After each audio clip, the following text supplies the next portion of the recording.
Buenos días, buenas tardes, un gusto saludarnos desde la Red Latinoamericana de Cooperación Universitaria y un gusto que hoy nos acompañen en esta sala. Esta es una actividad del eje temático en investigación y al cual denominamos Semillero de Investigadores.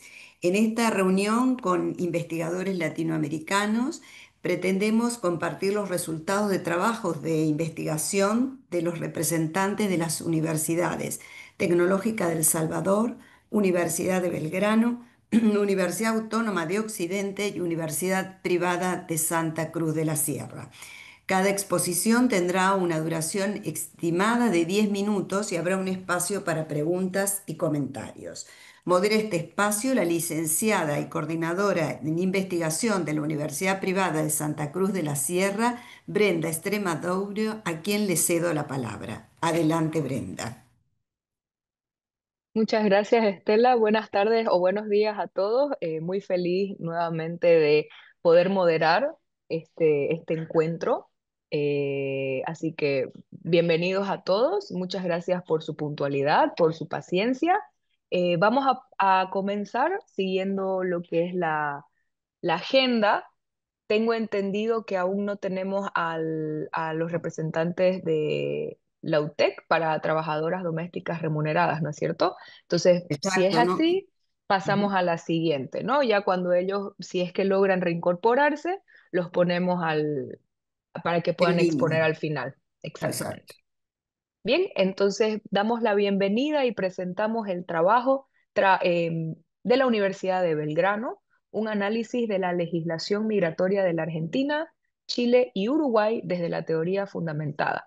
Los autores son Federico Abiuso, Julia de la Iglesia y Guy Juliet.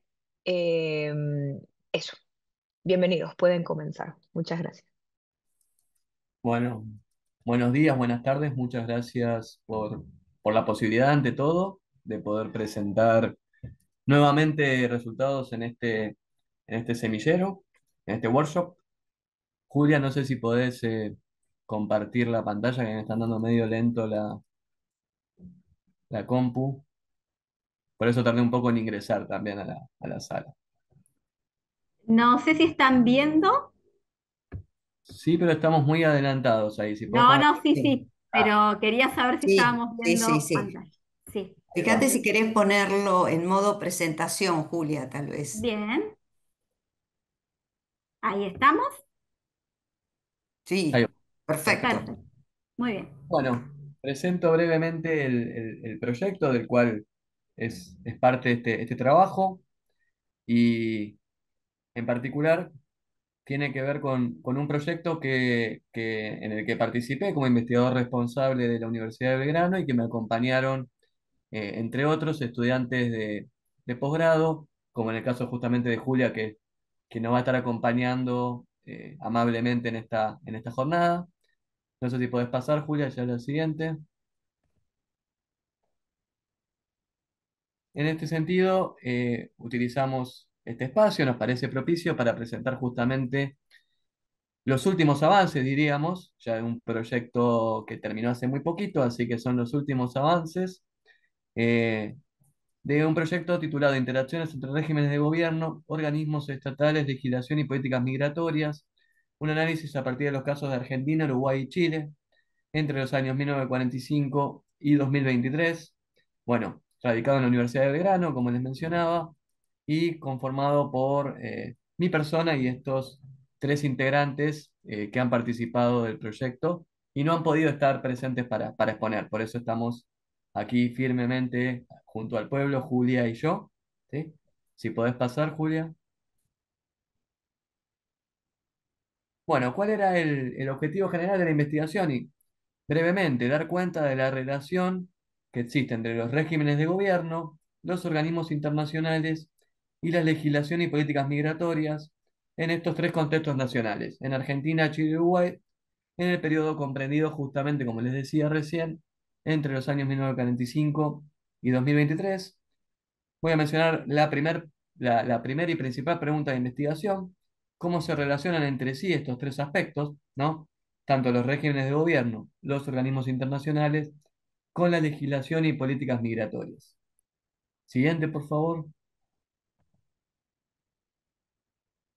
La estrategia en particular fue una estrategia centrada en el abordaje cualitativo de investigación social y en particular para lo que vamos a presentar en esta ocasión nos basamos en, por un lado, la investigación documental y por otro lado, a partir del grillado de distintas piezas normativas, ¿sí? Leyes y políticas migratorias en cuestión. Una vez grilladas, lo que hicimos fue realizar una codificación abierta, que esto es lo que vamos a presentar y va a presentar más particularmente, más profundamente, Julia. No sé si la siguiente. Bueno, en realidad el primer trabajo fue arribar a consensos acerca de qué dimensiones iban a formar parte también de ese grillado y qué tipo de piezas jurídicas para todo este periodo, que en realidad es un periodo extenso, inclusive que incluye bueno, la realidad de tres países con sus dinámicas sociopolíticas y también con sus, por ahí, dinámicas normativas también. Entonces, la primera decisión, el primer consenso, tuvo que ver con, bueno, justamente esas dimensiones que iban a formar parte de este grillado, ¿no? En cuanto a los regímenes de gobierno, y puntualmente en el caso de la Argentina, bueno, en este vasto periodo, un primer corte estuvo dado entre el periodo 1943-1983, que es un periodo signado por mucha alternancia, ¿no? Entre gobiernos democráticos y gobiernos de facto, donde bueno, la fragilidad del sistema democrático estaba en el centro de la escena, y bueno, después ya los gobiernos que a partir de 1983 forman parte, ¿no?, del advenimiento a la democracia, ya de la continuidad democrática. Y las primeras grandes dimensiones tuvieron que ver con los enfoques de las legislaciones, ¿no?, con esas miradas más generales que tenían estos enfoques. Nos encontramos con que en este primer lapso tan disruptivo, con tanta alternancia de regímenes de gobierno, bueno, había una tendencia restrictiva, ¿no? La política migratoria estaba marcada por un enfoque de control y exclusión, donde, bueno, se priorizaban a ciertos grupos de inmigrantes sobre otros, en función, bueno, de ideologías también muy marcadas de los distintos regímenes que se sucedían, ¿no? Y que generalmente las prácticas de admisión eran muy complejas, arbitrarias, contradictorias, y hasta con cierta visión, mejor dicho, con cierta también situación de corrupción, ¿no?, que viciaba un poco hasta los mecanismos de admisión, con un paradigma claramente criminalizante y expulsor. También, juntamente con este enfoque legislativo, aparecían distintas narrativas, ¿no?, narrativas que fundamentaban esos enfoques. En general, en este primer lapso de tiempo, de 1943 a 1983, políticas migratorias que quedaban subsumidas en políticas de polarización social, ¿no?, e ideológicas, muy generalizadas y que constituían, ¿no?, una problemática medular expresada en la figura del migrante, bueno, como una amenaza, ¿no?, como un problema social. Eh, Paradójicamente, en el periodo 1983-2023, que estuvo, ¿no?, signado por una sucesión de gobiernos democráticos, esa mirada en los primeros años, sobre todo los años de transición democrática, no estuvo tan erradicada. Es decir, todavía el paradigma con esta visión criminalizante, ¿no?, y excluyente del migrante siguió estando muy presente en las piezas normativas analizadas, ¿no? Y bueno, se siguió asimilando con el correr del tiempo. Solo se evidenció a través del análisis de las piezas jurídicas seleccionadas un cambio notorio de paradigma ya con el advenimiento del nuevo milenio y con políticas que marcaron otro enfoque y sobre todo arraigaron en una visión de protección de derechos y una visión mucho más consustanciada con, digamos, la valoración de los derechos humanos, un enfoque de derechos y un enfoque también de ética del cuidado sobre el migrante. Las piezas jurídicas que fueron seleccionadas, bueno, se corresponden con distintas experiencias de gobierno, ¿no? Por ejemplo, acá tenemos una pieza jurídica de 1946, donde bueno, el gobierno era un gobierno constitucional, democrático, ejercido por Juan Domingo Perón, ¿no? El decreto puntualmente 9435, ¿no? Que crea el Instituto Étnico Nacional y promueve la migración, pero bajo ciertas condiciones limitantes, ¿no? Incluso se plasma una continuidad con políticas previas que también tenían este enfoque de la selección y de la orientación racional de las corrientes migratorias. La segunda pieza jurídica que se puede apreciar en esta diapositiva data de 1963, corresponde bueno, al gobierno de José María Guido, que bueno, era un gobierno también que se daba en circunstancias excepcionales. El punto de partida había sido un golpe de Estado, pero bueno, se logró legitimar al presidente provisional del Senado a través bueno, de una acordada de la Corte Suprema, y un decreto, el decreto 4805/63, que ya el título no es toda una declaración de intenciones y de lo que se piensa en relación a la migración, ¿no? Extranjeros, régimen de admisión, estancia y expulsión del territorio de la República. Una de las cosas que nos permitió este grillado es poner el acento en la semántica, ¿no? Las narrativas, las semánticas, las expresiones para referir a la migración, que obviamente es un reflejo también del condimento ideológico que cada uno de estos gobiernos tenía, ¿no? Este enfoque del Estado marca un punto de inflexión, el proceso de construcción político-estatal de la figura del migrante como ilegal, como una amenaza, como un problema social, ¿no? Y esto, bueno, también se da en un particular contexto, que es el contexto internacional, ¿no? De la doctrina de la seguridad nacional, donde, bueno, el migrante justamente se asimila al enemigo con un inexorable potencial subversivo. Andando el tiempo, otra pieza, en este caso de un gobierno de excepción, un gobierno de facto, encabezado por el general Juan Carlos Onganía, decreto ley 17.294/67, establecía medidas para la represión de la migración e intensificaba la vigilancia, ¿no? El Estado, en este caso, continúa teniendo un enfoque que aplica una visión criminalizante de la inmigración. Los migrantes, bueno, son especialmente aquellos que provienen de países vecinos y son percibidos como una amenaza política y social. En la siguiente diapositiva seguimos recorriendo piezas que, bueno, en su momento fueron muy simbólicas y también muy paradigmáticas, ¿no? La ley 22.439 en el periodo de Jorge Rafael Videla, que era un presidente de facto, ¿no? Que, bueno, se la denomina coloquialmente la ley Videla, la ley general de migraciones y de fomento de la inmigración, nuevamente reitera ese paradigma criminalizante y expulsor. Pero el resto de las piezas seleccionadas para esta diapositiva, que obviamente es una reducción, una simplificación a los efectos de divulgar, ¿no? El trabajo, pero bueno, se trabajó sobre muchas más piezas seleccionadas para todas estas etapas. Bueno, aquí tenemos piezas jurídicas ya del periodo democrático, presidencia constitucional de Raúl Alfonsín, decreto, que es el 780/84, resolución de la Dirección Nacional de Migraciones, ¿no? Que endurece nuevamente la erradicación de extranjeros. Y ya estamos hablando de un gobierno democrático, pero ese perfil, ese paradigma, sigue fijando una política, ¿no? En materia migratoria claramente restrictiva. Lo mismo ocurre con la pieza jurídica seleccionada para la presidencia de Carlos Menem, otro presidente constitucional, y recién se observa, ¿no? Ese cambio de paradigma con la pieza seleccionada correspondiente al gobierno constitucional de Carlos Kirchner, ¿no? La ley 25.871, que realmente es una ley que introduce un cambio de paradigma muy significativo, ¿no? Al moldear una construcción social y política en relación a los derechos humanos y a los destinatarios de su acceso igualitario, ¿no? Un marco de los derechos humanos de los migrantes, ¿no? Con una primacía de la igualdad de derechos y obligaciones entre nativos y extranjeros.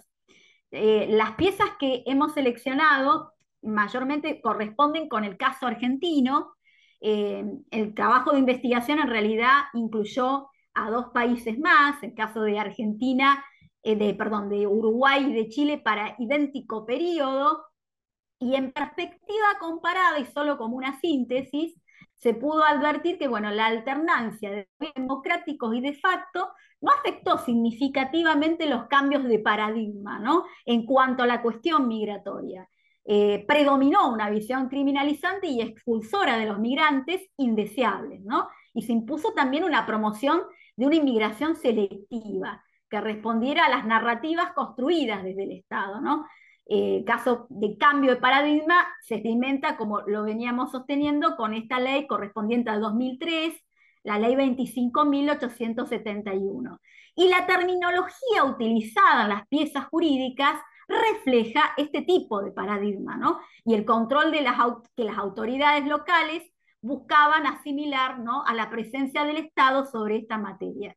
El caso de Uruguay, sin embargo, entre los tres casos se observa mayormente una ausencia quizás de políticas con continuidad en materia, ¿no?, de migración y de población, explícitas, ¿no?, que busquen orientar la problemática migratoria.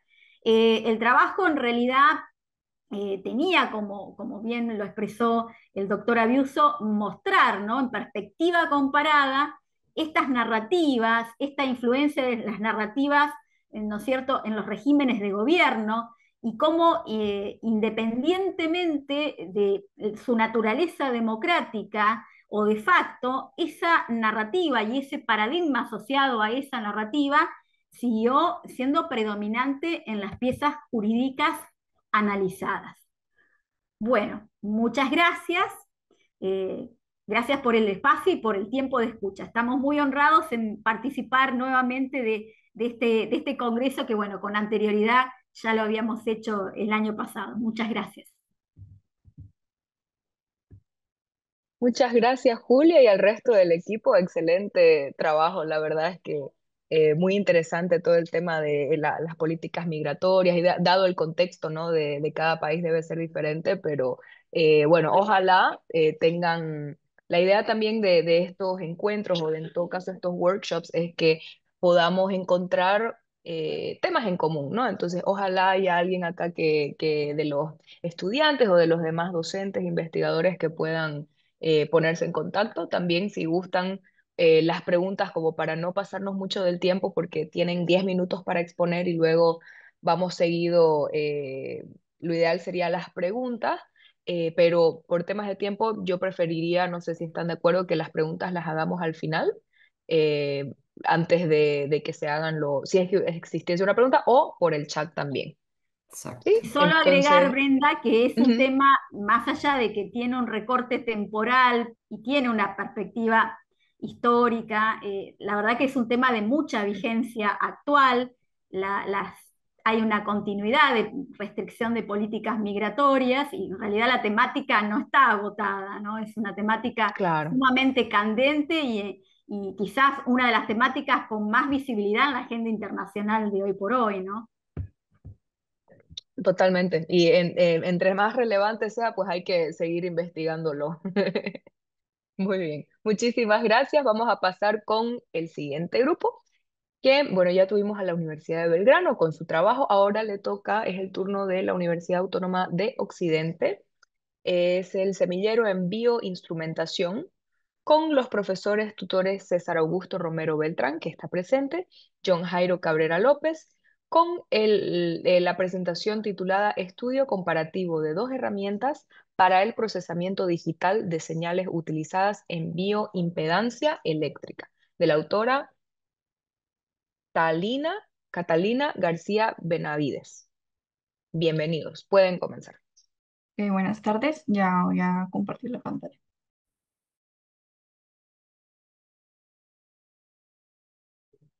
Sí, ya tienes los permisos.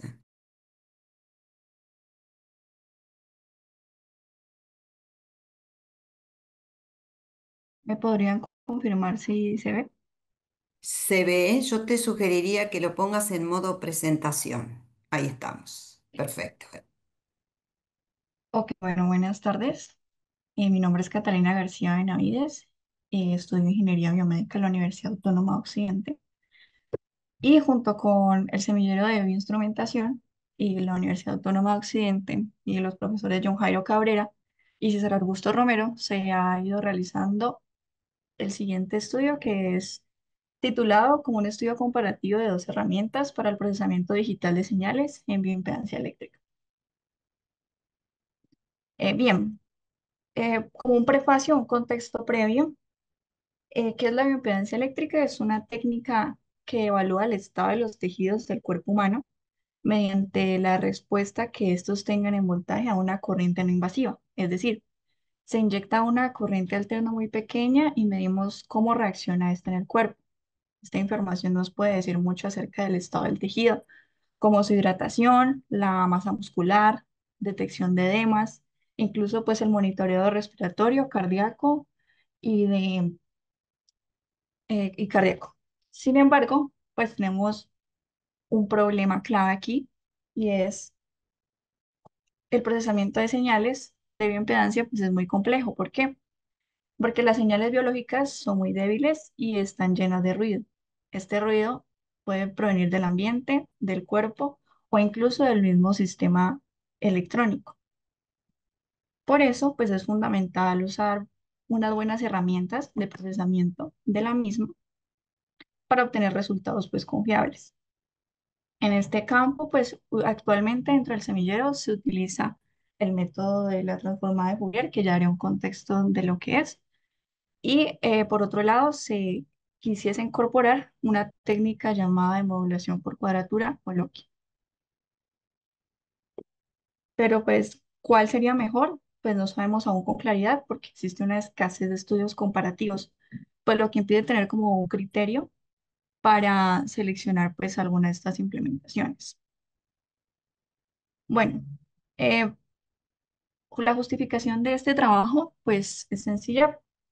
La bioimpedancia eléctrica es una técnica que se justifica por su bajo costo, por su portabilidad, porque es no ionizante, es decir, que no genera radiación ni daño al paciente. Y pues esto lo hace especialmente útiles en regiones con recursos limitados o donde no es viable usar tecnologías costosas o radiación pues, como son los rayos X, y que realmente es, valga la redundancia, una realidad dentro pues, de América Latina. Y además esto se alinea con los Objetivos de Desarrollo Sostenible, el ODS 3, que es salud y bienestar, por lo que se promueve tecnologías accesibles para todos. Frente a ello, pues nos plantamos un objetivo muy claro, es el poder desarrollar un estudio comparativo entre la transformada de Fourier y Loki para el procesamiento de las señales de bioimpedancia eléctrica. Queremos identificar cuál ofrece mayor robustez frente al ruido, mejor precisión, menor complejidad computacional, lo cual es vital para aplicaciones portátiles y de bajo costo. Ahora bien, como observamos en esta imagen de acá, vemos la técnica de bioimpedancia eléctrica que antes mencioné, que es el inyectar una corriente pequeña alterna y ver su respuesta en voltaje para así poder conocer diferentes estados pues, del tejido. Vemos pues acá un mismo escenario que es pues a través del brazo de una persona poder pues obtener la respuesta bioeléctrica de los tejidos. Pero esta señal es muy débil y ruidosa.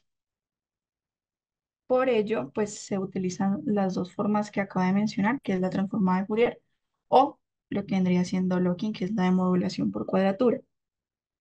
Frente a la parte de la transformada de Fourier de la señal, tenemos que esta señal se puede ver acá durante el dominio del tiempo y haciendo la transformada podemos ver esta cómo interactúa la frecuencia. Nos dice bajo las frecuencias de las componentes de la señal, cómo se comporta y con qué intensidad está.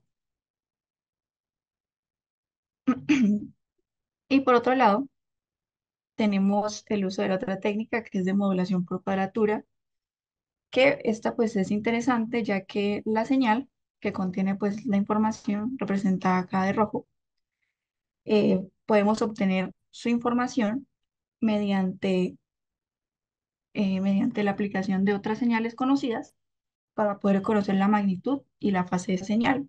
que también nos entrega información de cómo está el tejido, pero este lo hace de manera continua, cosa que en la práctica con la transformada de Fourier no sucede, ya que es durante una ventana de tiempo. Bueno, durante todo este proyecto se han realizado algunos acercamientos, todavía está en fase de desarrollo, y pues es poder con todo esto responder a la pregunta, ¿cómo podemos procesar señales biológicas de forma confiable usando tecnologías accesibles y seguras? Con esta comparación entre la transformada de Fourier y el locking, queremos poder aportar una evidencia clara que oriente al desarrollo de dispositivos biomédicos más eficaces, portátiles y al alcance pues, de todos. Muchas gracias por su atención. Ay, no continúa la presentación. Acá están las referencias y pues muchas gracias. Estoy pues abierta a cualquier pregunta o inquietud que puedan tener después de la misma.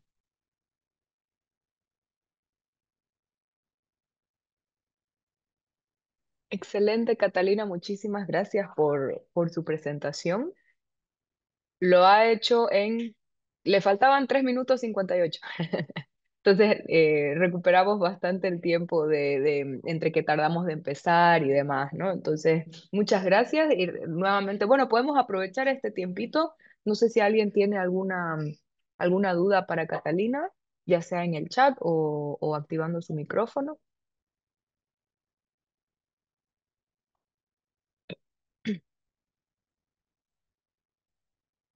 Si no hay ninguna duda, continuamos con el siguiente expositor, que ahora es de la Universidad de Belgrano, con el título Biomateriales fúngicos, reemplazo para el poliestireno expandido, de los autores Ana Besacián y Raúl Itria.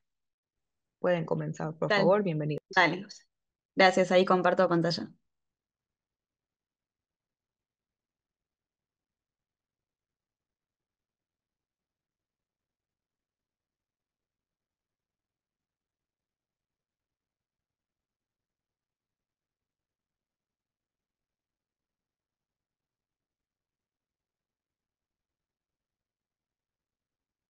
Ahí se ve bien.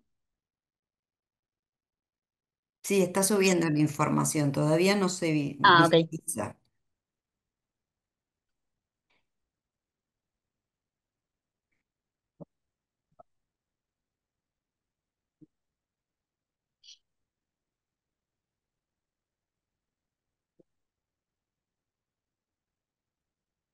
Ahí sí. Ahora sí, si Perfecto. podés, Ana, ponelo en modo Sí, en presentación. presentación, ¿sí? Sí, sí, Se ahí ve lo pongo. perfecto. Gracias. Hicimos. Bueno, mientras voy poniendo un poco en contexto este proyecto, con el doctor Raúl Itria tenemos un proyecto de investigación en la Universidad de Belgrano, que es de aprovechamiento de residuos agroindustriales usando hongos para distintos tipos de aplicaciones. Bueno, en estas jornadas vamos a presentar dos trabajos dentro del marco de ese proyecto. Este es uno que es de biomateriales fúngicos, o sea, aprovechamiento de los residuos agroindustriales para hacer biomateriales. Y otro lo va a presentar Magalí, que es mi compañera, más adelante. Em, no sé si ahí ya se ve en presentación. A mí me aparece, pero no sé si se cargó. No, no todavía. Mm. Ah, bueno, por ahí está un poquito lento.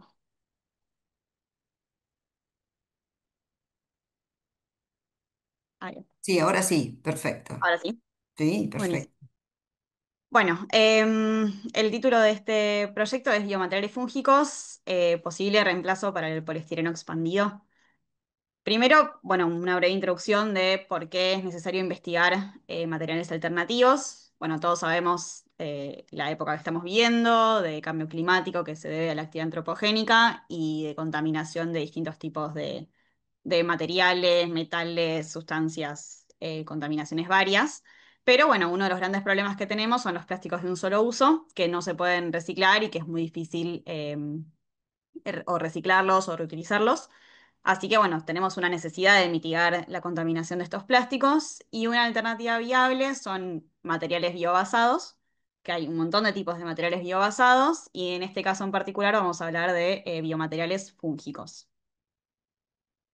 Bueno, ¿qué son los biomateriales fúngicos? Son materiales o aglomerados hechos a base de micelio. El micelio es la estructura vegetativa de un hongo, ¿sí? El hongo, acá hay un ciclo de vida muy breve de los hongos, lo cuento porque por ahí hay personas que no vienen del palo de la biología. El hongo que nosotros conocemos normalmente en realidad es como el fruto del hongo, es la parte reproductiva, y el hongo en realidad crece con una estructura vegetativa que se llama micelio.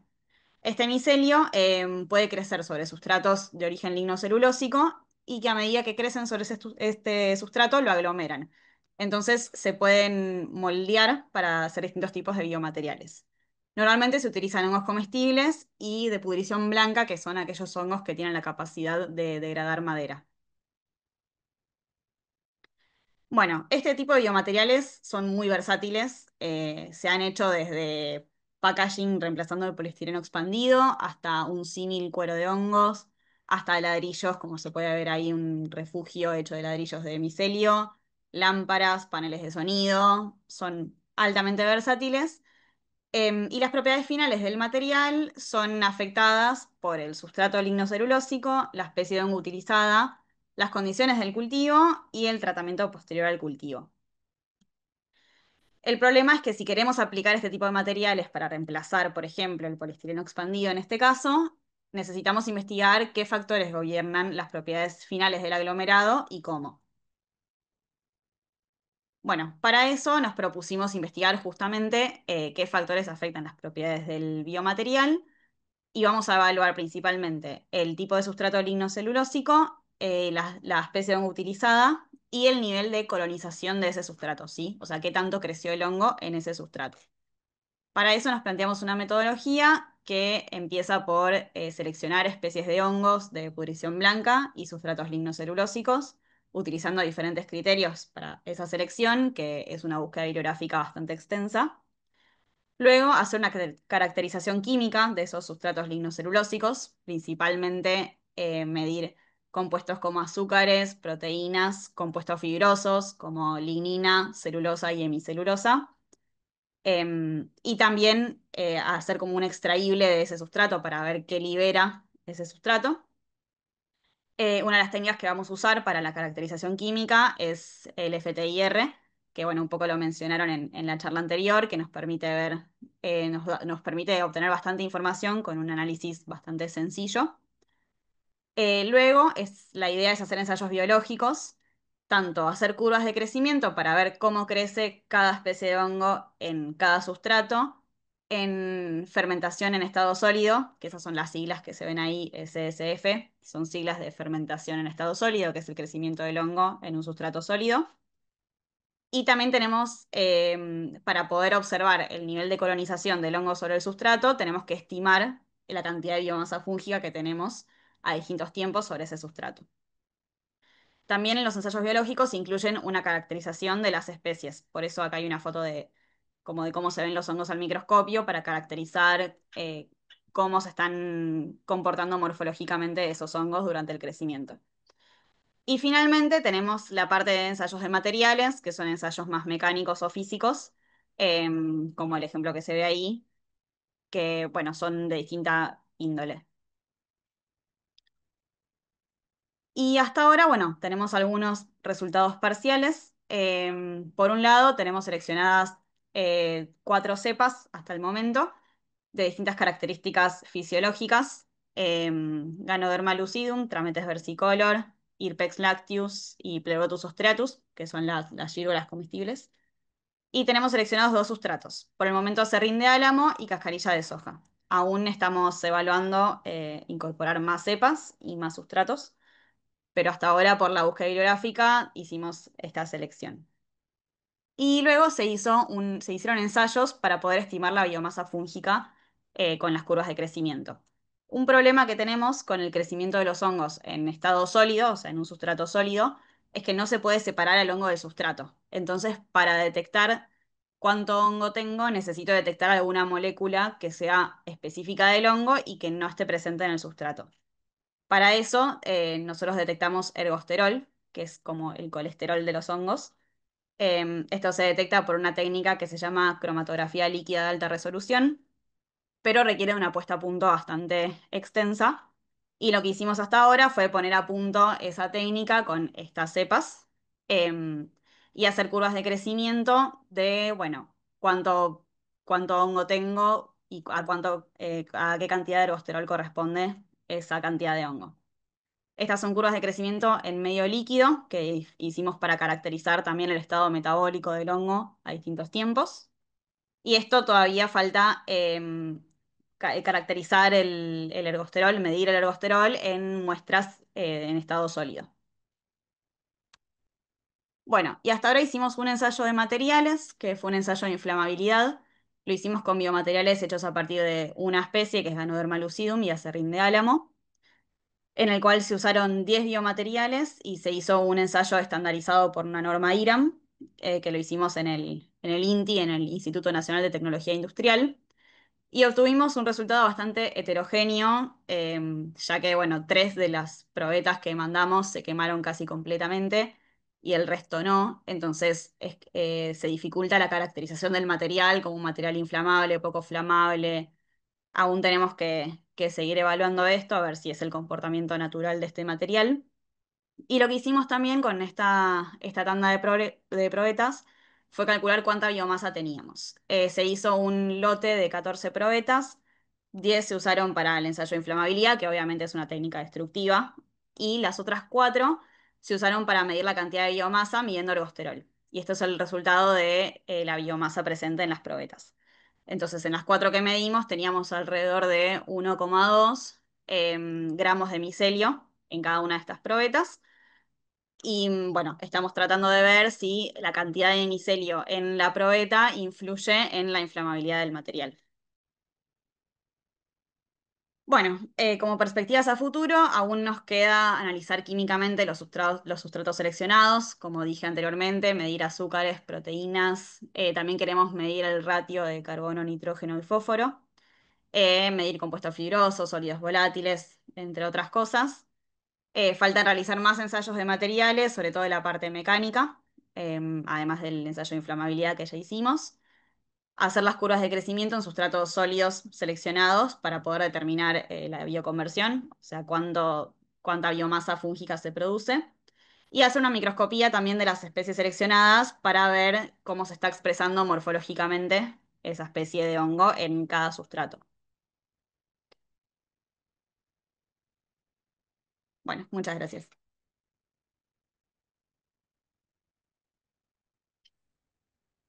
Muchas gracias, Ana. Bueno, el equipo de Ana, súper interesante. Solo como comentario, bueno, he estado viendo que en lo que es tema áreas de arquitectura, también he visto en ingeniería industrial, ingeniería electrónica y demás, han estado viendo el prospecto, ¿no? ¿Cuál es la posibilidad de utilizar el micelio?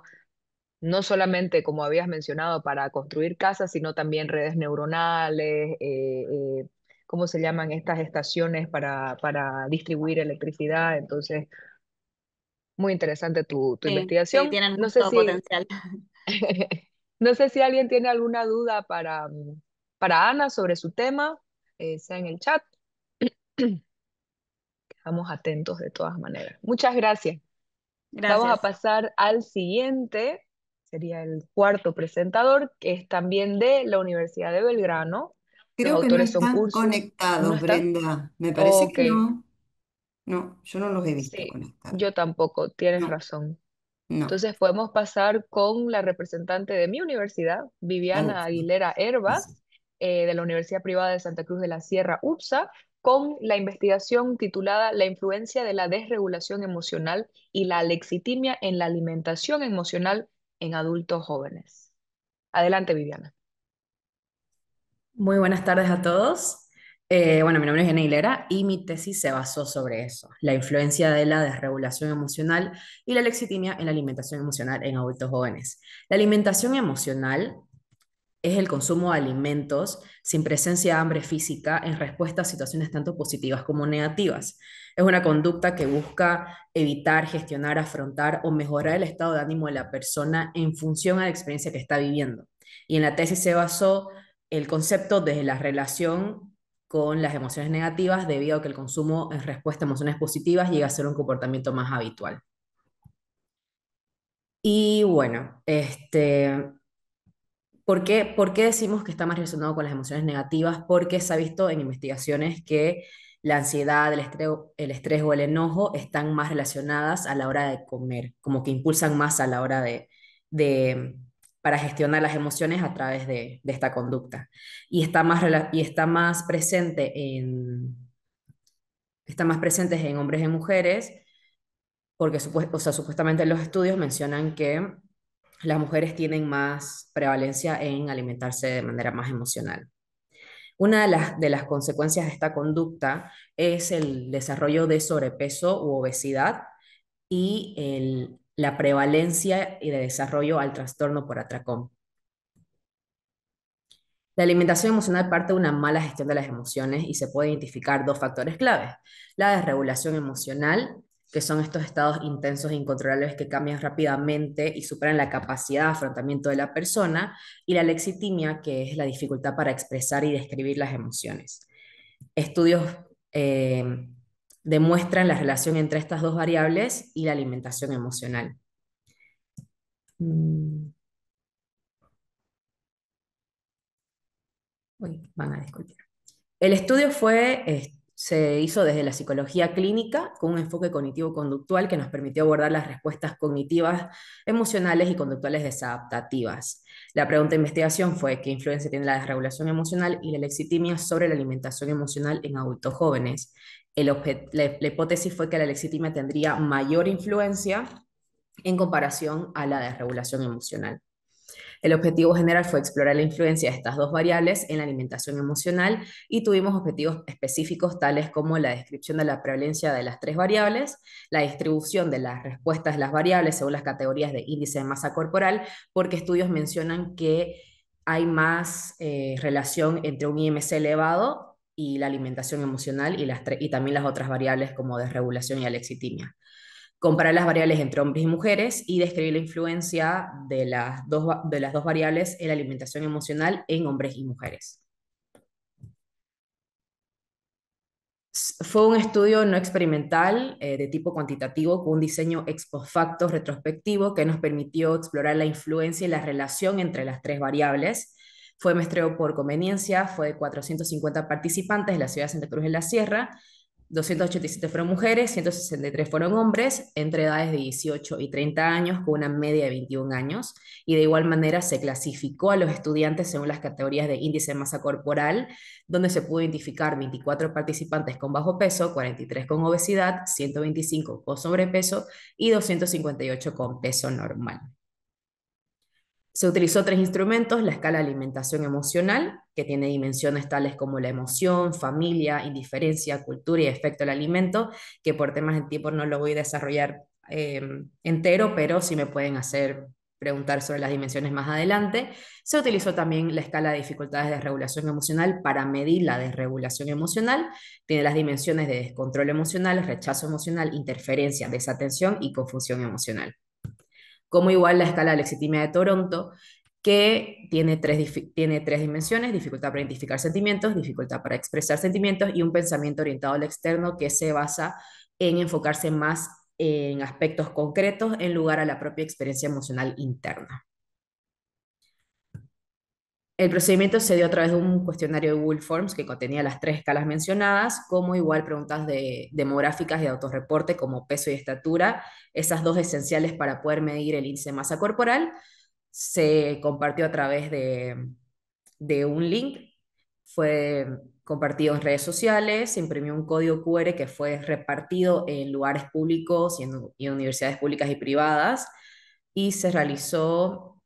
Y una vez recolectados los datos, se utilizó el programa Jamovi para realizar los análisis estadísticos. El primer objetivo fue la distribución de las variables, y acá se analizó la distribución de las respuestas y se pudo observar una distribución centrada, lo que indica niveles moderados en las tres variables.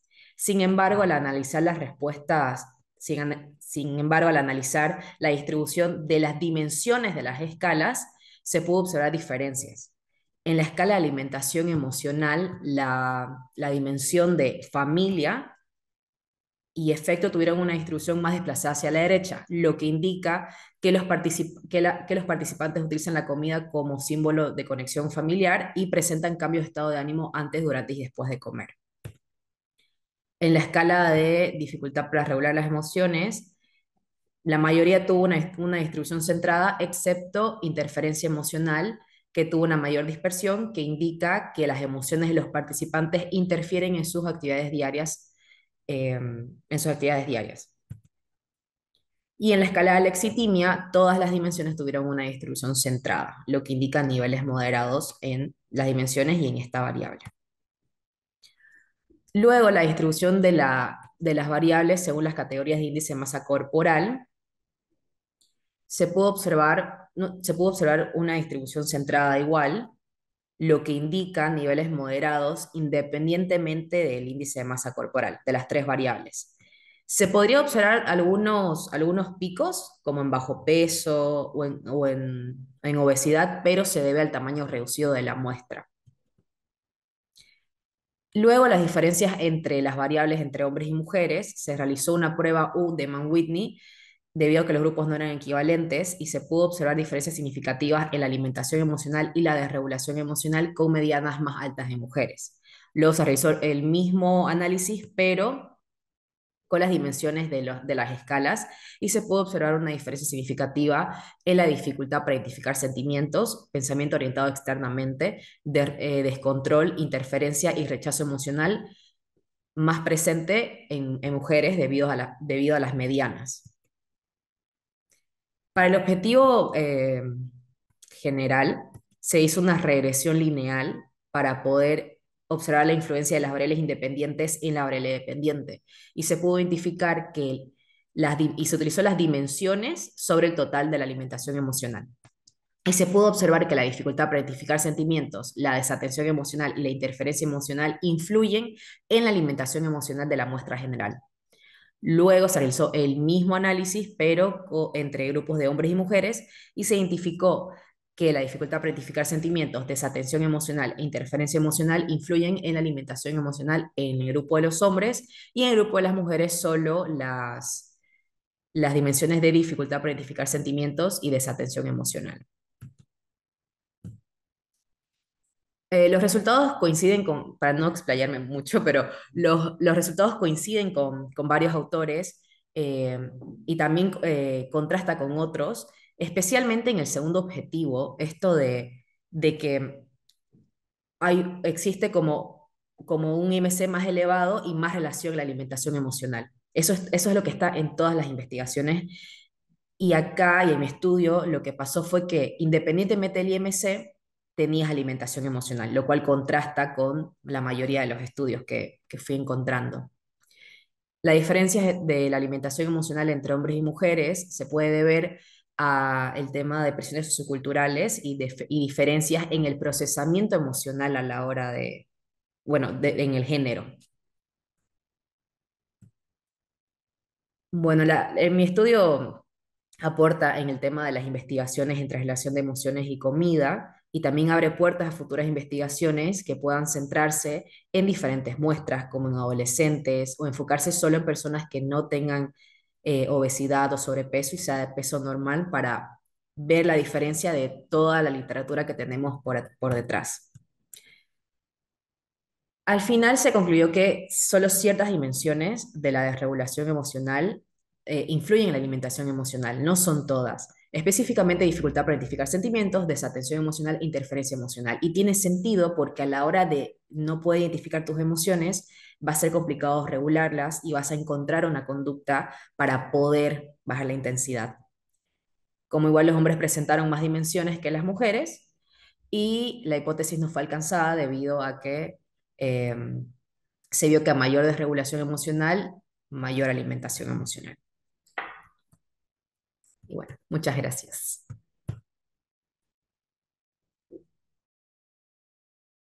Excelente, Viviana, lo hiciste en 10 minutos, exactamente en 10 minutos.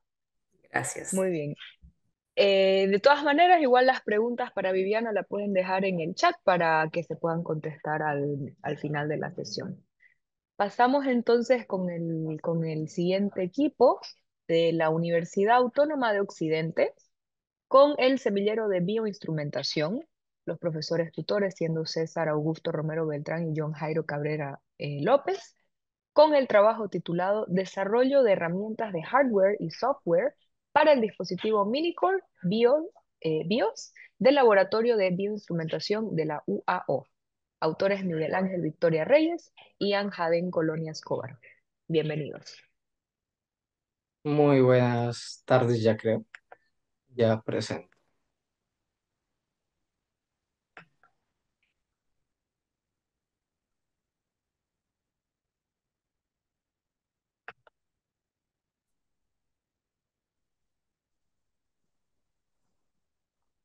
Ahí se ve, ¿verdad? Sí, Sí, se ve. perfecto. Excelente, bueno.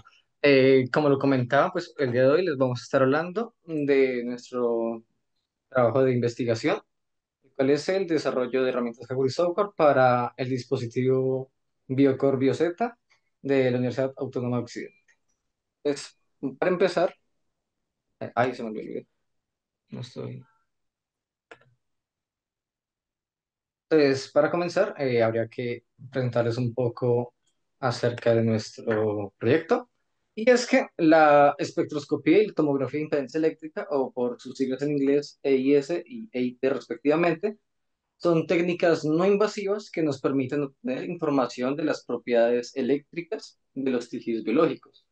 Esto hace que tengan un gran potencial para la medicina en cuanto a la detección de cáncer, la monitorización de funciones vitales, la evaluación de la composición corporal y demás. No obstante, para poder aprovechar al máximo estas técnicas, se requieren herramientas hardware y software precisamente.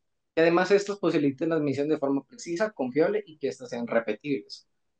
Aquí respectivamente, en la imagen 1 y 2, la uno corresponde a tomografía y la 2 es el modelo más usado en cuanto a la representación celular de forma eléctrica para espectroscopía en este caso.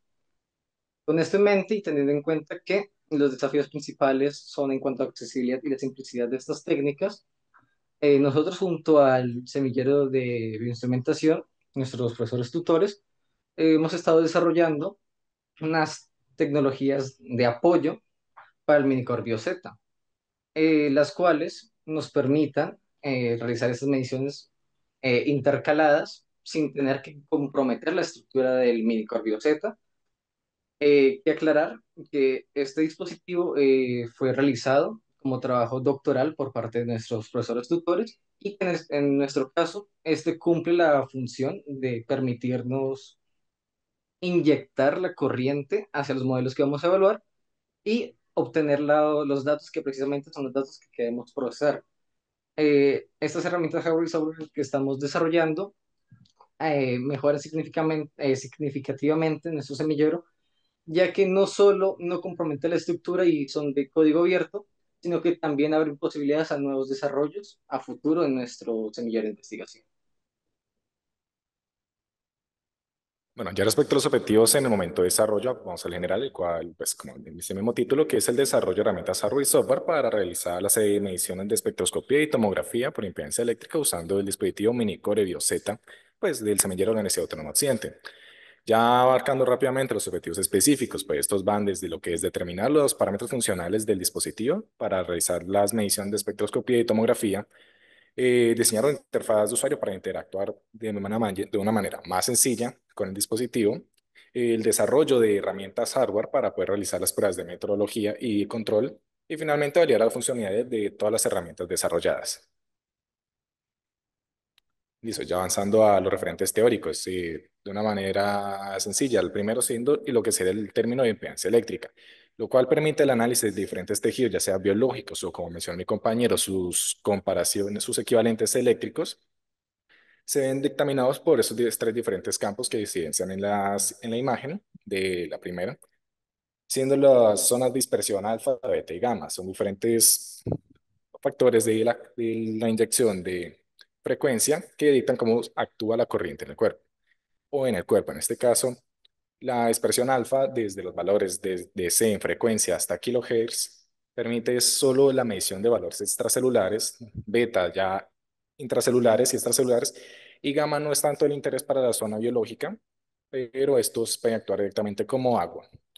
Ya en lo que sería en el apartado de espectroscopía, sería la medición de los diferentes valores de la impedancia en diferentes frecuencias, lo que termina siendo el análisis de bode y de fase, que a mayor frecuencia se evidencia el cambio de la magnitud de esta y a la vez de su fase como corresponde al cambio en un momento capacitivo. En el estudio de tomografía se evidencia en modelo 16 electrodos, en el caso nuestro estamos realizando modelo 8 electrodos de mediciones adyacentes Sheffield, en el cual se ve en la imagen A una primera medición de dos electrodos de inyección de corriente y subsecuentes de voltaje. En el caso nuestro son 40 mediciones en total al terminar todo el ciclo desde los electrodos iniciales 1 y 2 y terminando en 8 y 1. Y en el segundo, pues ya se evidencia pues, el segundo paso a una segunda posición. Ya lo que sería la librería empleada, que es SpyAT, es la que se emplea para poder realizar la reconstrucción por medio del método de problema indirecto con los datos obtenidos realizando una imagen similar a la que se evidencia. Bueno, en el desarrollo de nuestra proyecto de investigación hemos realizado uso de diversos softwares. En primer lugar, empleamos MATLAB como primera software para realizar el código, pero luego lo cambiamos a Python, que es de acceso libre, código abierto. Y son los entornos en los cuales hemos estado realizando el código para precisamente desarrollar ese software que nos permita desarrollar estas técnicas. Y ORCAD en este caso es el software mediante el cual simulamos en entornos, por así decirlo, idealizados esos, esos sistemas o esa arquitectura de hardware que hemos estado haciendo para tener una base comparativa precisamente para poder validar que lo que estamos realizando es efectivo. Con esto en mente, pues pasamos a la metodología en la cual, como lo comentaba, pues está la parte software y la hardware. En la software, pues como son dos técnicas, tenemos dos flujogramas, pero de forma simplificada, tienen una estructura parecida, lo único que cambia es la forma en la que nosotros procesamos los datos. Entonces, la estructura como tal sería la captación de los datos, la lectura por parte del código de esos datos y su procesamiento que cambia en función de la técnica, si es de espectroscopía o tomografía. No voy eh, a profundizar mucho en esto por cuestiones de tiempo. Y en cuanto al hardware, que es la imagen número 3, ambas técnicas tienen su propio hardware. La primera de todas sería para la espectroscopía y en el apartado B sería para la de tomografía. Eh, en cuanto a resultados, en primera instancia, cuando hicimos uso de MATLAB, logramos obtener mediciones tanto de la simulación de ORCAD como por adquisición de tabla de adquisición de datos en los modelos de espectroscopía, en los cuales por medio de el método estadístico de Goodness of Fit obtuvimos una aprobación o una similitud en cuanto al modelo ideal o el virtual y el modelo físico del 99%. Listo. Y avanzando a lo que ya son los resultados obtenidos en pruebas de tomografía, como bueno, se mencionó anteriormente, empleamos un modelo de 8 electrodos, como se puede evidenciar en la imagen número 2, los cuales se inicia con un phantom de control, un phantom cero, con todas las resistencias iguales. Ya para lo que sería la evaluación de las perturbaciones, como lo fue denominado, vamos a la imagen número 3, la imagen A, la cual contiene los resultados de las 40 muestras, su variación y su respuesta en voltaje de un phantom homogéneo, comparado con la imagen B, la cual es los resultados de voltaje de las mismas 40 muestras, pero en un phantom cuya perturbación se encuentra en la R17, no sé si se alcanza a ver bien desde otros computadores, obteniendo que los valores homogéneos son mucho menores a las dos picos de diferencia causados por la perturbación en la parte heterogénea. ¿Y esto cómo se evidencia? Se evidencia en los datos reconstruidos gracias a la librería de PyT en la imagen número 4, en la cual se ve cómo el pico más alto de la perturbación en voltaje llega a 0.012 voltios en la gráfica, y a la vez si se dirigen a la imagen nuevamente 3B, evidencian el pico más alto aproximadamente en 0.2, un poco más, logrando evidenciar cómo las líneas equipotenciales de esta pues, se ven reflejadas en la reconstrucción de datos.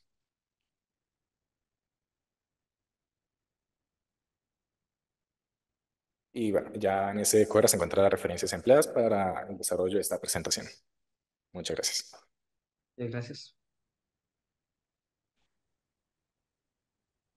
Muchas gracias al grupo de la Universidad Autónoma de Occidente, a César Augusto Romero y a Miguel Ángel Victoria Reyes. Excelente exposición, muchas Eh, gracias. qué pena, yo soy Ian, estoy compartiendo desde la pantalla del profesor Ay, César. perdón, lo siento. Ian. Tranquila, muchas gracias. Muy bien. Pasamos con bueno, en este caso que vendría a ser el último grupo, también de la Universidad de Belgrano. En este caso el trabajo es titulado, bueno, los autores son Magalí Rivas Chueca, Ana Besacian, Florencia González y Raúl Itria, con el trabajo titulado Micena SP como modelo de cañería fúngica. Adelante, por favor. ¿Me dicen ahí si lo están viendo? Sí, ¿Sí? sí, sí, perfecto, ¿Sí? Magalí. Sí. Bueno, buenas tardes a todos. Mi nombre es Magalí Rivas Chueca, reciente graduada de la carrera de licenciatura en Ciencias Biológicas de la Universidad de Belgrano. Y hoy voy a presentar este trabajo que se titula Micena como modelo de cañería fúngica, bajo la dirección de Raúl Itria, Florencia González y Ana Besación, que estuvo exponiendo hace un ratito. Bueno, más o menos como para meterlos en el problema, sabemos que la contaminación por metales pesados es uno de los principales problemas ambientales que estamos afrontando y diariamente nos encontramos expuestos a diversas fuentes de contaminación, ya sea físicas, químicas o biológicas. Y dentro de los contaminantes químicos, los metales pesados constituyen un alto riesgo, sin importar que algunos sean micronutrientes que se encuentran en nosotros. La exposición prolongada o las altas concentraciones pueden inducir en grandes daños. Y la problemática que producen en el ambiente estos elementos se relaciona que además de ser tóxicos, no son biodegradables, son bioacumulables y biomagnificables. Y dentro de los metales pesados encontramos el cromo, que la contaminación por este metal representa un serio problema ambiental y de salud, especialmente en lo que es contextos agrícolas. Sabemos que este metal en su forma hexavalente y trivalente puede ingresar al suelo a través de diversas vías, como por ejemplo la erosión de rocas que contienen cromo o la descarga directa de residuos industriales. Y mientras que el cromo 6 es altamente soluble y tóxico, el cromo 3 es menos tóxico y es esencial en pequeñas cantidades. Pero bueno, al ser liberado industrialmente, este metal ha motivado el estudio y el desarrollo de distintos tipos de metodología para su tratamiento, ya sea en ambientes o en el efluentes.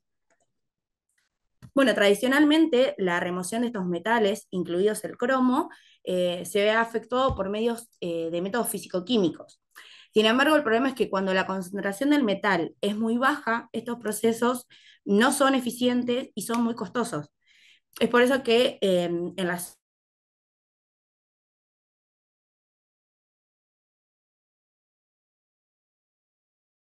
últimas décadas ha surgido como una alternativa bioacumulación y bioconversión que funcionan de diversas formas. Y los hongos han captado el interés debido a su capacidad biotransformadora, lo que se conoce como micorremediación.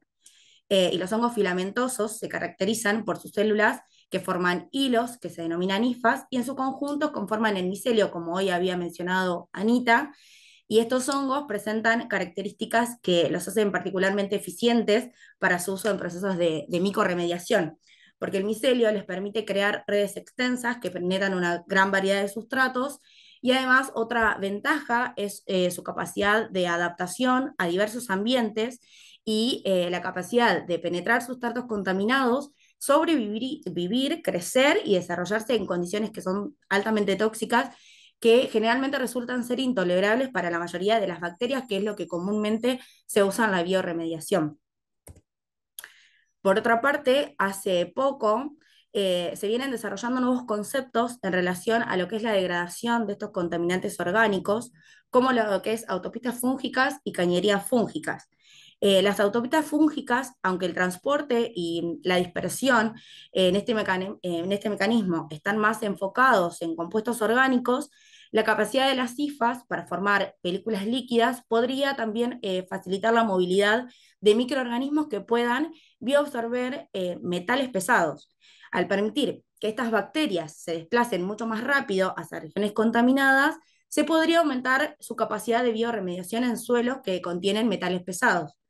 Y en cuanto a las cañerías fúngicas, es un mecanismo que se basa en la translocación activa de sustancias que podrían ser particularmente relevantes para metales pesados. Algunos hongos pueden absorber metales pesados a través del micelio y transportarlo a áreas donde las bacterias son más activas. Esto facilitaría su degradación o la inmovilización. Y la capacidad que tienen ciertos hongos para bioremediar metales pesados a través de procesos como lo que es la bioconversión o la bioabsorción, sugiere que esto de las cañerías fúngicas podría jugar un papel muy importante en lo que es la reducción de la toxicidad de estos contaminantes. Sin embargo, es importante destacar que la efectividad de estos mecanismos en el contexto de metales pesados depende de factores específicos del entorno, como de la naturaleza química de los metales, la disponibilidad de los nutrientes, la interacción que haya entre diferentes microorganismos presentes en el suelo. Pero ¿qué pasa? A pesar de que haya un creciente conocimiento sobre el papel de los hongos en cuanto a la bioremediación, existen importantes vacíos en cuanto a lo que es la comprensión de mecanismos precisos que controlan la movilización y la acumulación de metales pesados a través del micelio. Es por esto que nuestra investigación se centró principalmente en el estudio de la capacidad de los hongos para inmovilizar metales en sus estructuras vegetativas, ya que lo que buscamos fue evaluar el proceso de movilización de metales pesados a través del micelio, haciendo énfasis en el cromo como una potencial herramienta en lo que es la bioremediación. En cuanto a la metodología que usamos, les voy a mostrar como un pantallazo general de nuestra metodología, donde en primer lugar se escogió el material fúngico, se preparó un medio de cultivo agarizado, también preparamos una solución madre de cromo para poder luego suplementar el medio de cultivo agarizado con diferentes concentraciones de cromo, como los que ahí mencionamos, 0,52, 5,2, 52 y 260 miligramos litro. Esto también esterilizamos todos los materiales, también se hizo un lavado del material de vidrio bajo un baño de ácido nítrico para eliminar las trazas del anelito en cuestión, y también diseñamos un nuevo sistema de cultivo que contara con un compartimento externo, otro interno, y en este se bordeaba con membranas de diálisis. Y a partir de este sistema, obtener micelio que se analizaría mediante la fluorescencia de rayos X por reflexión total, que es una técnica analítica utilizada para determinar la composición elemental de muchísimos tipos de muestra y es muy útil para analizar un amplio rango de elementos en concentraciones que van desde el 100% hasta niveles extremadamente bajos. Y es una técnica que es relativamente rápida, no es destructiva, es multielemental y tiene mucha sensibilidad. Este es el diseño del sistema de cultivo que les mencioné, donde nosotros colocamos un compartimento externo que estaba relleno con medio agarizado, sin agregado de cromo, un compartimento externo que son tapas de tubo Falcon estériles, donde se agregó medio agarizado con las diferentes concentraciones de cromo, y en el medio un taco de nuestro hongo, de micena, y bordeando este compartimento interno se colocaron membranas semipermeables, que son membranas de diálisis. ¿Cuáles fueron nuestros resultados? Bueno, en cuanto a lo que es el efecto de cromo en la tasa de crecimiento de micena, lo que nosotros observamos es que al ir agregando cromo en diferentes concentraciones, se observó que el crecimiento del hongo enlentece. También aplicamos diferentes protocolos para la obtención del micelio, porque tuvimos un problema de que no nos alcanzaba, solamente el micelio creció sobre las membranas de diálisis, entonces tuvimos que obtener micelio también de las cajas externas y de las internas. Entonces, aplicando diversos protocolos, pudimos llegar a separar el micelio del agar con lavados continuos de agua caliente a 100 grados centígrados mediante un sistema de filtración. Y en cuanto al análisis de cromo por fluorescencia de rayos X, para determinar la concentración de cromo que retenía ese micelio, se llevó a cabo un proceso de lixiviación y se analizaron por fluorescencia de rayos X. Acá lo que podemos ver son imágenes obtenidas, el espectro obtenido por la fluorescencia de rayos X, donde la primera imagen nos muestra una de las muestras a la elevada concentración de 260 miligramos litros, la más elevada, donde ahí en el círculo podemos ver el pico de cromo. Y la otra imagen, lo que hicimos fue hacer un zoom al espectro donde se ven las diferentes señales de cromo de diferentes réplicas que fuimos analizando. Estos resultados lo que nos sugieren es que el micelio fue capaz de retener cromo y nuestro mayor hallazgo lo observamos en la muestra 5, que ahí se ve en la imagen, donde tomamos micelio de la caja interna y arrojó un resultado de 0,259 miligramos litros, sumando a que la muestra 6 corresponde al micelio desarrollado en la caja externa que presentó un valor de 0,251 miligramos litros, y ambas muestras provienen del mismo cultivo. Este hallazgo entonces lo que sugiere es que el micelio fue capaz de absorber cromo y además de transportarlo por fuera de las tapas, creciendo sobre las membranas de diálisis y también sobre el medio agarrizado de las cajas de Petri externas. Además, para una mejor interpretación de nuestros resultados, lo que hicimos fue recolectar también micelio adicional, que es de la muestra 21, sobre las membranas de diálisis, y este resultado podría explicarse, porque es muy bajo, a que obtuvimos una menor cantidad de masa recolectada. Y que además, aunque el mecanismo exacto no se comprende, es posible que el cromo haya sido transportado hacia los bordes de las cajas externas, donde las hifas del micelio actuaron como transportadoras del metal, y por otra parte, para corroborar que no haya presencia de cromo en el medio agarizado de las cajas externas, es decir, que el micelio no lo haya transportado y además depositado, se tomaron muestras del borde exterior de las cajas externas. Y los resultados obtenidos por la fluorescencia de rayos X arrojaron valores que son inferiores al límite de detección, observando que si bien el cromo fue transportado desde las cajas internas hacia las cajas externas a través del micelio, no fue depositado en el medio.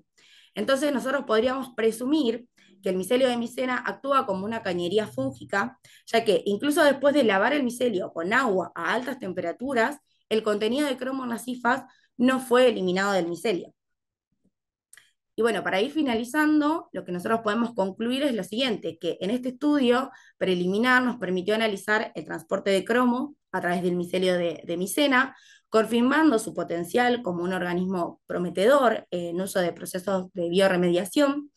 Se observó que la presencia de cromo actúa como un factor que enlentece el desarrollo del hongo a medida que éste aumenta en la concentración. Este comportamiento sugiere que, aunque micena pueda tolerar y transportar cromo, su capacidad de crecimiento se ve afectada. No obstante, también se detectó que micena fue capaz de transportar cromo desde el medio suplementado con el metal hacia el medio algarizado, y la ausencia de depósitos de cromo en ese medio sugiere que el cromo fue transportado por el micelio, pero que no fue secretado. Eso es muy importante.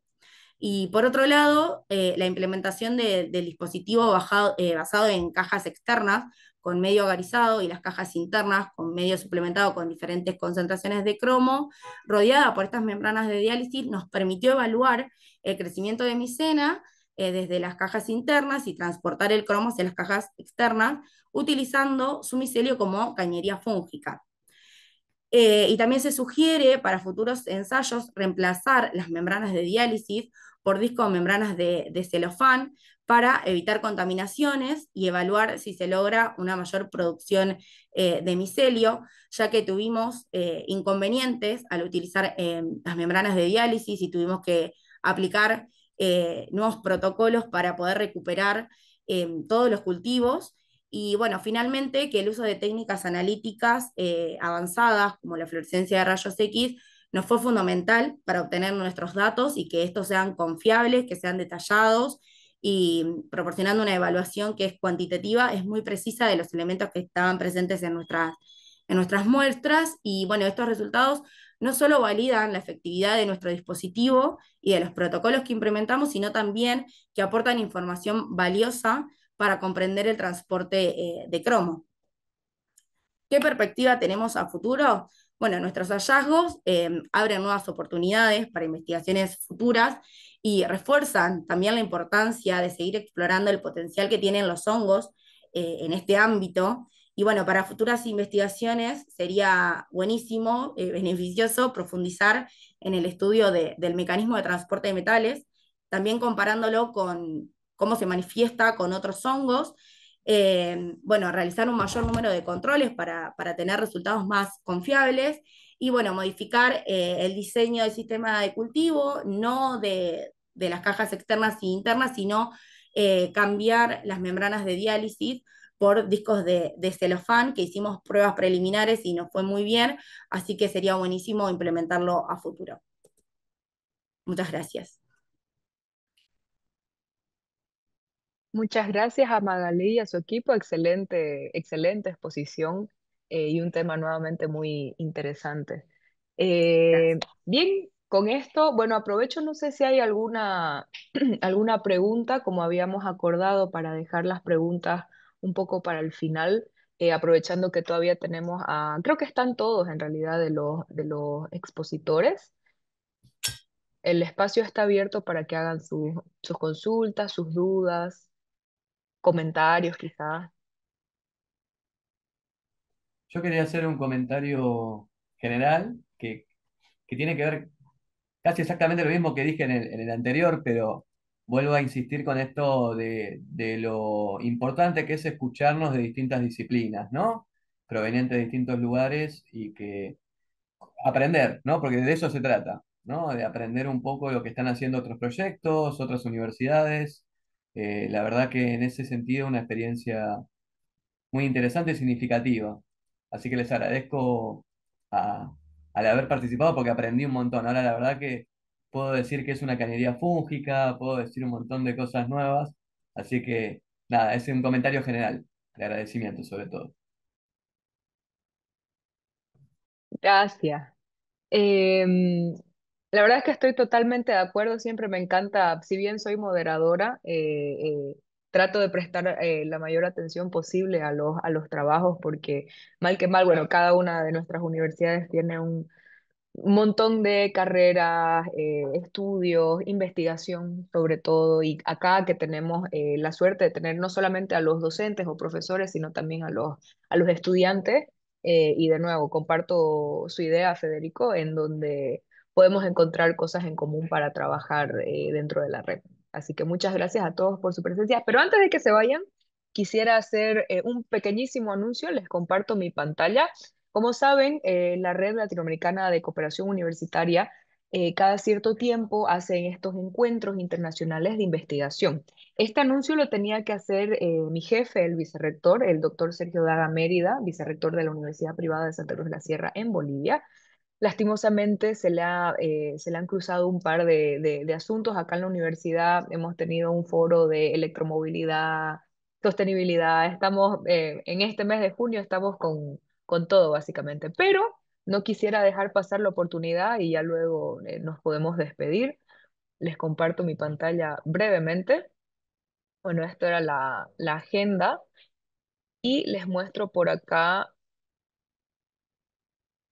Tenemos el encuentro que está organizando la UPSA y la Red Latinoamericana de Cooperación Universitaria, el encuentro número 16 de investigadores internacional con la temática de sostenibilidad, que será el 12 de noviembre de este año, y será en un solo día la jornada de 9 de la mañana a 12 hora Bolivia y de 2 a 5.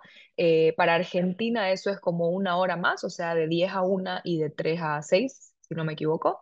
Modalidad virtual, por supuesto. Em, Sin darles mucho tanto detalle, les vamos a hacer llegar por el Google Drive, por correo, una invitación al que le interese participar. Sería muy interesante que podamos tener participación de todas las universidades y de otras, no solamente de las que pertenecemos a la red. pero en sí van a poder encontrar los objetivos, que la idea es difundir la producción científica, fortalecer la cooperación entre las universidades de la RLSU, pero también incentivar a formar más redes. Tenemos los lineamientos generales para postular. Actualmente este es el comité organizador y las áreas temáticas son las siguientes: sostenibilidad ambiental y cambio climático, ese es en sector público y privado, ciudades sostenibles y movilidad, educación, inclusión social y participación ciudadana, innovación, tecnología y emprendimiento sostenible, ODS en territorio y comunidades locales, y compliance y marco normativo para la sostenibilidad. Pero hay muchas cosas, ¿no?, que podrían entrar en cualquiera de estos ejes temáticos, digámoslo así, y podrán participar de las siguientes maneras. Pueden enviar ya sean ponencias, que es solamente enviando su resumen o abstract, un artículo científico que podrá ser publicado en la revista de la red de debates latinoamericanos, o en su defecto pósters, ¿sí? Que también se puede mostrar el póster como si fuera una presentación. Ha sido lanzada la convocatoria el 15 de mayo, al igual que la inscripción, es totalmente gratis. Pueden ingresar docentes, investigadores, gente de la universidad, estudiantes, pregrado, posgrado, todos son bienvenidos. Y el último día de presentación de abstracts, artículos, pósters es el 1 de agosto. Entonces tenemos aproximadamente un poco menos de 2 meses para hacer las postulaciones. Hasta el 15 de septiembre se les notificará si es que se aceptaron sus trabajos o no. 30 de octubre, último día de inscripción, para que luego les enviemos el programa el 3 de noviembre, y el día del evento sería el 12 de noviembre, donde los estaremos esperando con muchas ansias. Les dejo acá, igual se los voy a pasar la información, lo tenemos eh, Estela y yo. Y acá hay un poquito los detalles para poder enviar. Y me lo envían a mi correo. Entonces están todos cordialmente invitados. Esperamos que puedan participar. Y bueno, le doy el espacio a Estela para que podamos cerrar este workshop. Muchas No, gracias. simplemente agregar, aunque ya hicimos la convocatoria, vamos a hacer una convocatoria particular a todos los investigadores que hoy nos acompañaron. Les vamos a pasar los enlaces para que puedan acompañarnos el próximo 12 de noviembre, según lo que tenemos planificado.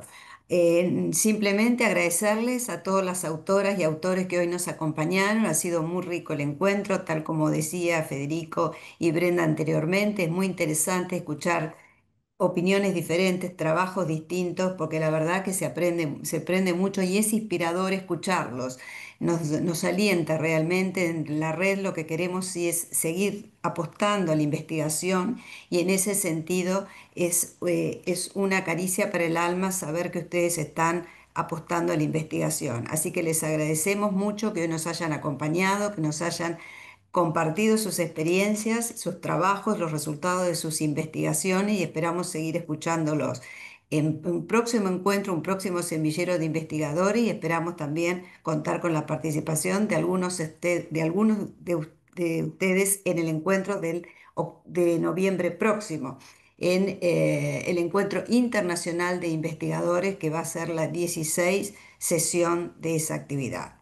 Sin más, les agradezco el tiempo, y gracias, Brenda, por la moderación de hoy, y estamos en contacto a través del correo electrónico. Muchas gracias y buenas tardes.